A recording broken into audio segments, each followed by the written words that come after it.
Hello everybody. Let's proceed with our session as we ended on the effects of Ngun migration. So let's now jump to the types or how many groups of Nguni who migrated from South Africa to the interior part of Africa.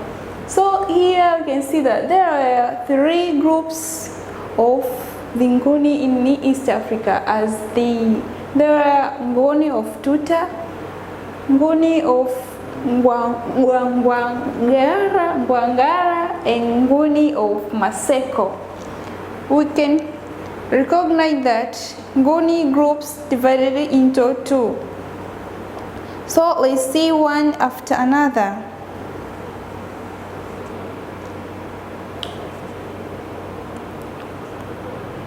They then crossed the river Zambezi and river Limpopo and moved northwards in search of new land. Later, in 1835, they divided into 2 groups.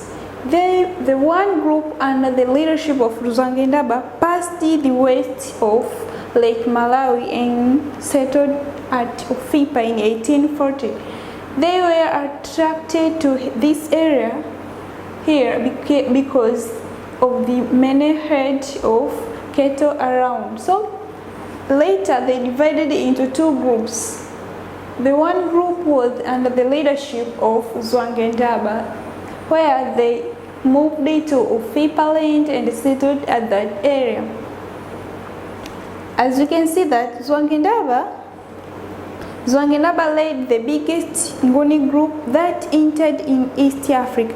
They crossed the Zambezi River, moved through Malawi and Zambia until they reached the Atifipa Plateau in around 1840s.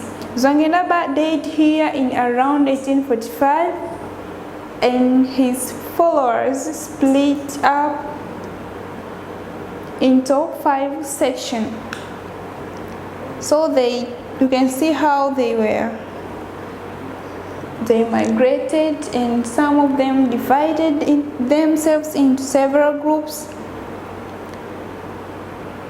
Now let's see the next group, where the 2 groups remained in East Africa, such as Tuta and the Gwangara. Nguni 3 group moved out of East Africa. That is say one group moved to Malawi and the 2 group back to Zambia.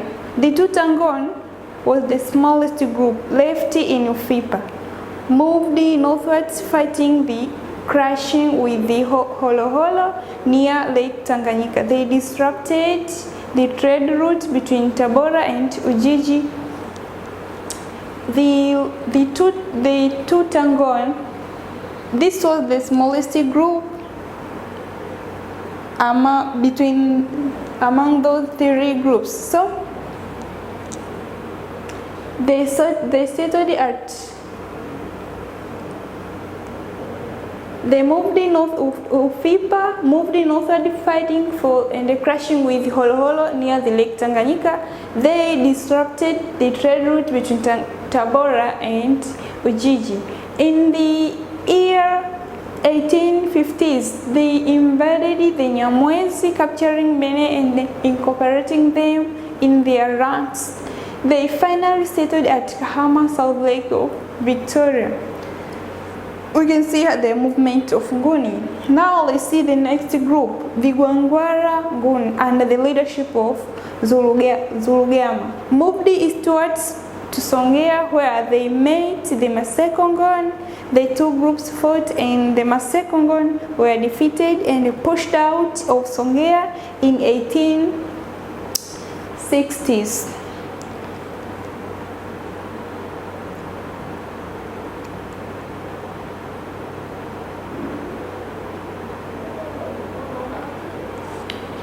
Now, some Maseko moved back to Mozambique, while others moved to Kilombero Valley, where they became known as the Mbunga. Another splinter group moved to Newala, Masasi, and Tunduru from And from Songea, the Nguni raided widely, finally settling southern Tanganyika among the Bena, Hehe, and Sam. The Nguni migration started around 1820s and had ended at 1860s. Now, up to here, we can see that, or we have seen that, how Ngoni migrated from their original land to the interior part, those who moved to Zambia, to Hehe, to Ufipa maybe, others to the south part of Tanganyika, as they are up to date.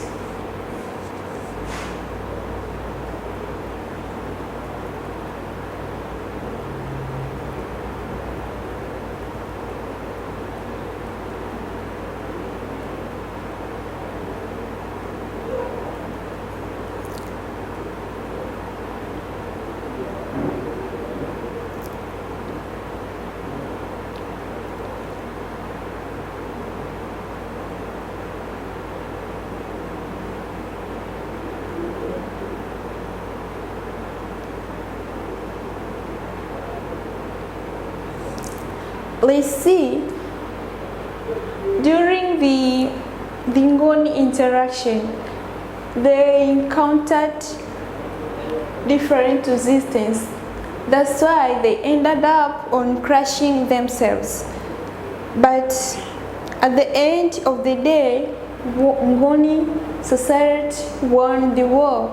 So let's see why, or what do you think Nguni succeeded during the war? The first is, Nguni came in a big numbers and were strong. On the way, they absorbed all fault of the people they encountered, capturing the young for warriors and young women for wives. They had good military organization with age regimes called imps or strong army. They had large in number, also were strong. We can see that Nguni had the prior experience of the war during the Shaka's expansion that made them to split, made them to move. So when they came here, it was easier for them to fight with others who did not have any experience with the war. The next one is, the Nguni had a large, well and disciplined army. They were grouped in age regiments which were maintained for long periods. The Nguni did not cultivate but rather lived by plundering from others. This enabled them to have a standing army always ready for battle. They had large, you can see large and well-trained and a disciplined army. Large in number, they were trained well, as I said before, disciplined army. They were grouped in age regiments which were maintained for long periods. As here you can see that Nguni did not cultivate but rather lived by plundering from others. This enabled them to have standing, always ready for battle. So they were ready for battle due to their lifestyle compared to other people in Africa. That's why they succeeded to win the battle. The next is, they had superior weapons such as the short stabbing spears and big cowhide shields, which only left soldiers' face exposed to the enemy, protected the warriors instead of long throwing spears which had to be thrown one by one. The Nguni adopted short stabbing spears and the clubs known as assegai, copied from Shaka the Zulu. The next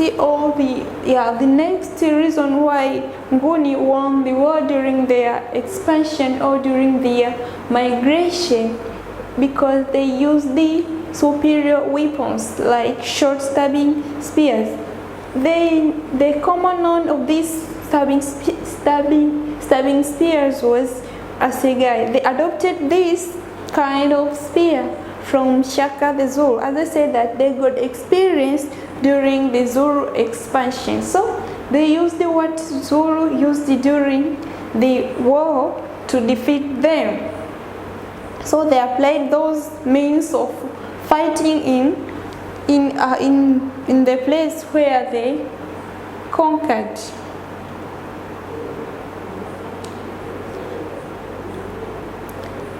On the other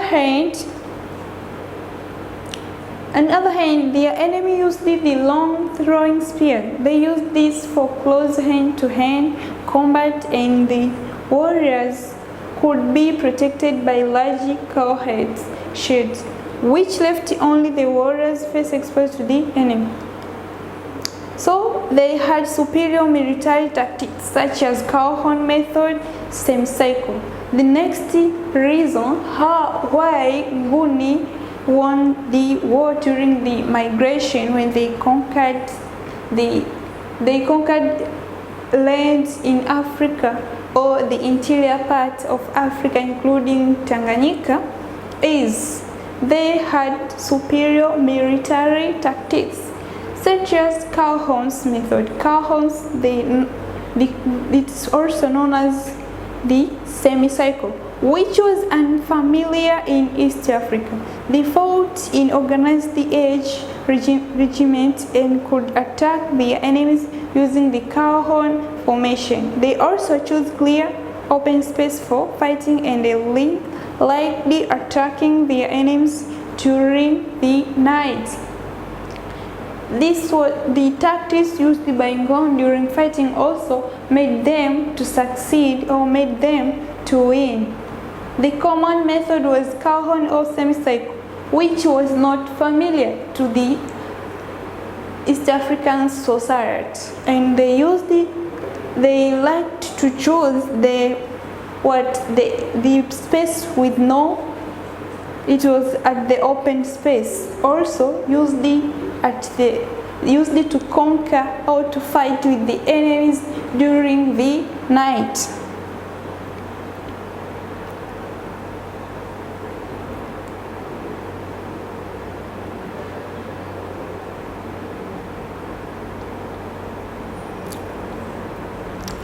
The next is the East African people were caught unaware and therefore did not offer much resistance. They were not aware with the situation. That's why they didn't give much resistance. The Ngoni were successful because the local people whom they were fighting with were so weak, lived in small groups which could not resist or challenge the sudden and unexpected Ngoni invasion.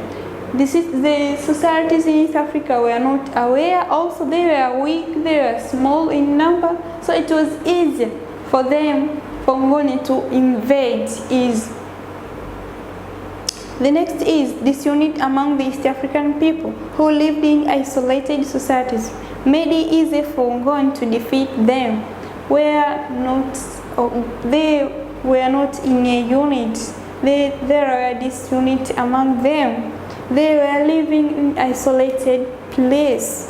This made it easier for Ngoni to defeat.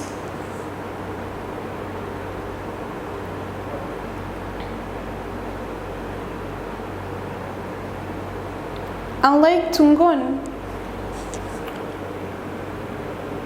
who were fully united under the commanders, they were successful because of their unity and solidarity. In the other side, Africans had no unit, but when you turn back to Ngoni, they had unity and solidarity. They mixed freely with non-Ngoni speaking people.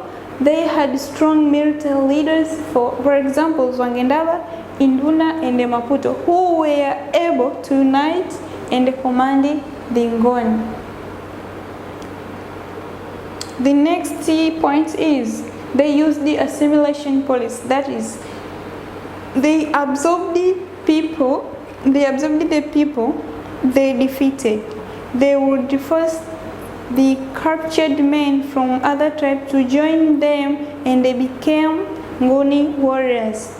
They also made themselves fearful to their enemies by wearing the skeletons of their victims.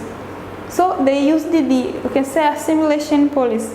Those who was defeated, the warriors who were defeated by Nguni, they changed themselves and to become like Nguni warriors and to fight for their fellow Africans. Also, they wore the enemies wearing skeletons for their victims. So when the enemy came to the Ngoni, they can see that this is my fellow while he was his or her enemy. So it was easier for them, for Ngoni, to defeat the East African societies.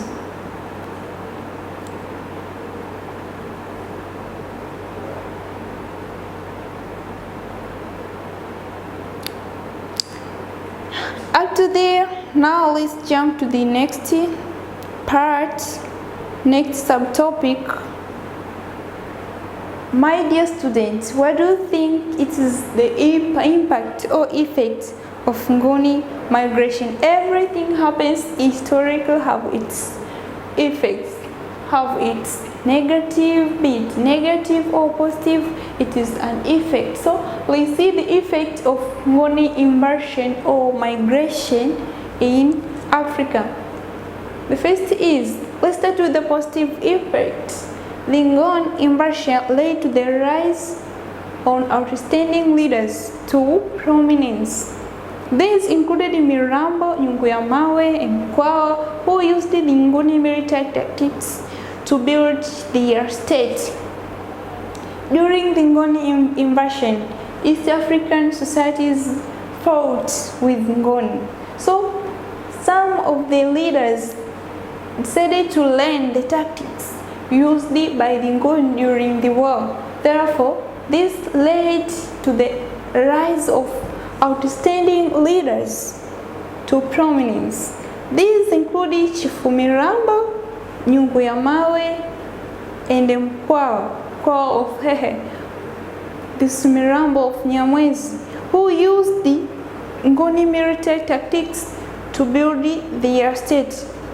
These Mirambo, Nyunguyamawe, and Mkwawa, it's very common known societies which had strong leadership. Even the Europeans came to them when Europeans came to them, fought up to death. We can see that the tactics used, some of their tactics adopted from during the Nguni fighting, when they were fighting with Nguni. The next is, many small Temi chiefdoms came together, united, and formed large political units and strong leaders to fight the Nguni, for example, Sangu and Hehe. As you can see that they were defeated because they were not organized. So after seeing that Nguni were organized, they had good leadership, also many small societies came together themselves and unite together in order to fight against the Nguni invasion. So the good notable example in Tanganyika is Sangu and Hehe, who reorganized together.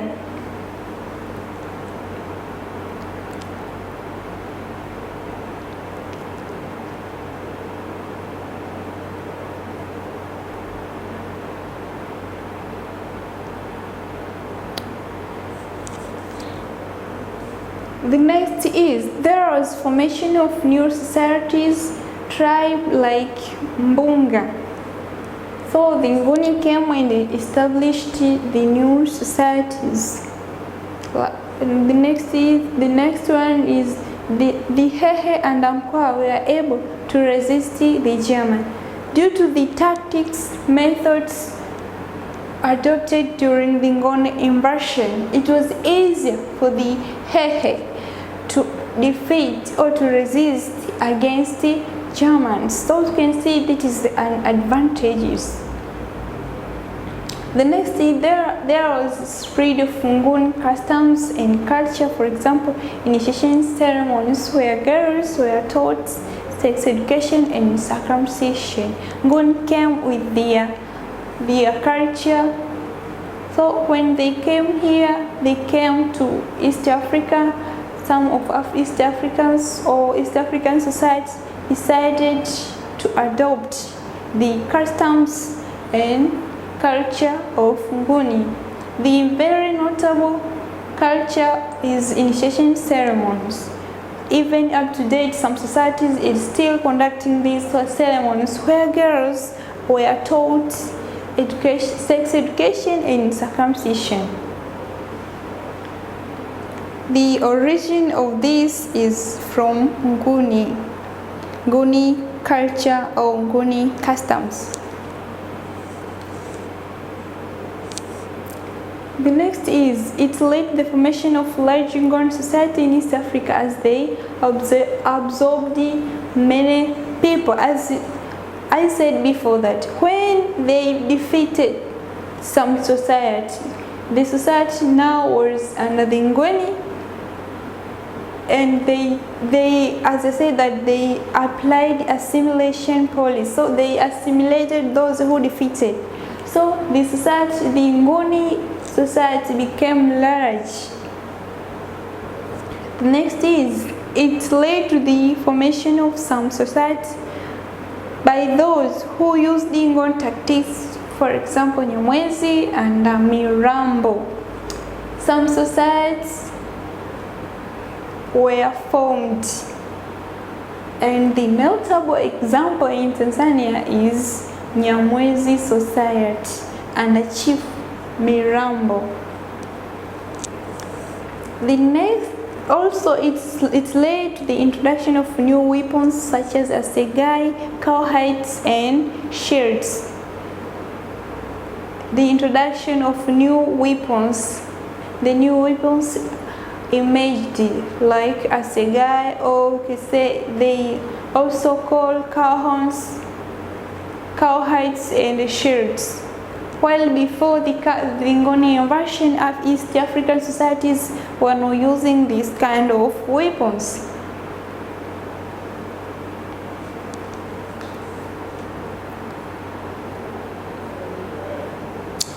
The next one is, due to the Nguni invasion, African society learned how to be organized, how to become organized from smaller group, disorganized the society, to well organize the bigger political system. These were to be under the control and leadership of organized, strong and efficient rulers such as Sam Chief, Hehe Chief. Before they were not organized, they were disorganized. So after the Nguni invasion, they saw the importance of them to be organized in order to defeat against their enemies who came to invade them. For more security, for more safeness, there are need of being organized. So God gave a lesson to some of East African society.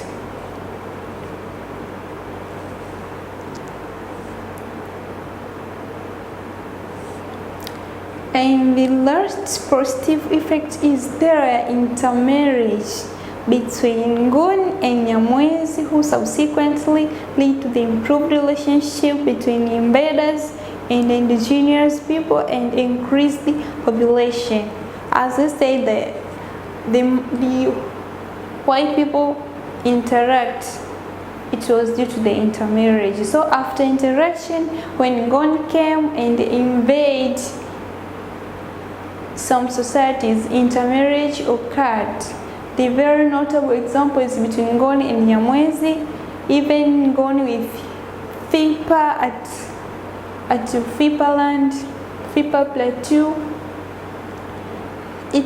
So the society became and increased the population. When they came into contact through marriage, the society increased and improved the good relationship among the societies. Now let's see the negative effect. Negative effect is they cause the loss of lives, leading to the depopulation in some areas where they got warriors. This was especially in southern Tanganyika. This was due to the killing of people in the expansionist war. Example, Mariti, remnants of Rugaruga killed so many people. As you know, the effect of war. Though they succeeded themselves to have the land, to conquer and start their new societies, but in other sides, they led the negative effect where people lost their lives during the war and then caused the depopulation. The notable areas during the expansionist war, Mariti remnants of Rugaruga killed many people, so led to the loss of lives. The next is they introduced the military organization and tactics to such an extent that Nguni lost their superiority. They introduced the military organization and tactics to such extent that Nguni lost their superiority. Example, Holo Holo were able to defeat the Tuta. Ngoni were there attacked them. During the invasion, some of the society adopted Nguni tactics, in which after they applying such tactics defeated the Nguni themselves. So it was negative advantage to Nguni, but in the other side it can be the positive for East African society.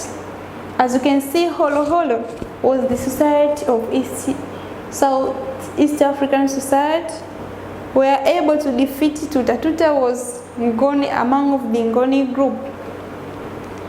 The next is their movements led to wider spread of devastation, depopulation, and displacement. There is no need to repeat the explanation on this because I said before the war led to death of millions of people. The next is they destroyed the economy of people of southern Tanzania. They grabbed their cattle as the Ngoni were cattle plunderers. The Ngoni invasion, let's explain this one. They destroyed the economy of the people in southern Tanzania. As we can see that Ngoni were just cattle plunderers, so they grabbed the cattle from the society of southern Tanzania, hence they left them in the poverty. As you can say that Ngoni invasion led to poverty, that is, it led to creation of class of poor people as their poverty continued to be destroyed and persistent rooted during the war. So during the war they invaded and they grabbed the cattle from people of southern Tanzania. Now, the next one is the Ngoni led to the formation of refugees who lived by plundering and killing. That is Mariti and Rugaruga, who were later used by ambitious men like Mirambo and Nyugamale to form their empires. So Ngoni invasion led to the emergence of what? Of refugees. The next is the Tuta Ngoni on their movement northwards disrupted the trade, particularly between Tabora and Ujiji. So you can see the disruption of trade. The common notable example of this is between Tabora and Ujiji was disrupted with the Ngoni movement under the Tuta. The next is There was loss of people's language, culture, and customs. The next is Nguni disturbance disrupted normal cultivation, leading to the famine. There was widespread of famine due to the scorched earth, police or fighting circumstances.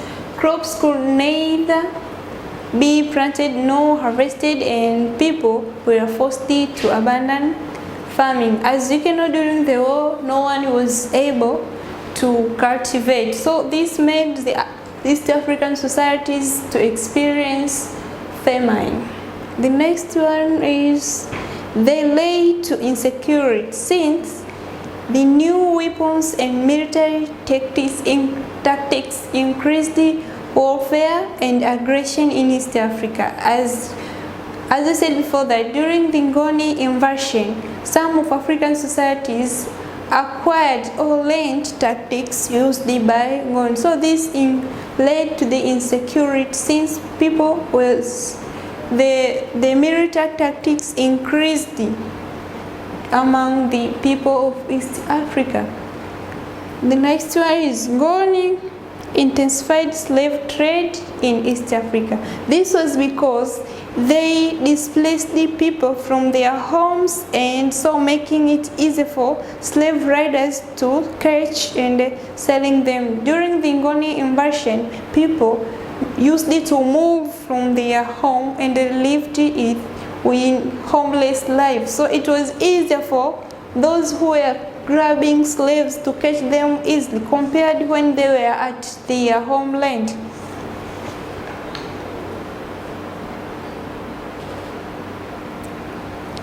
The last but not the least is it led to increased warfare among the African societies, including those areas that had been peacefully before. So this marked the end of the second topic of Form 2. Now, let me leave you with these questions. Explain what made Nguni to defeat other society during the Nguni migration. As we discussed before, so I want you to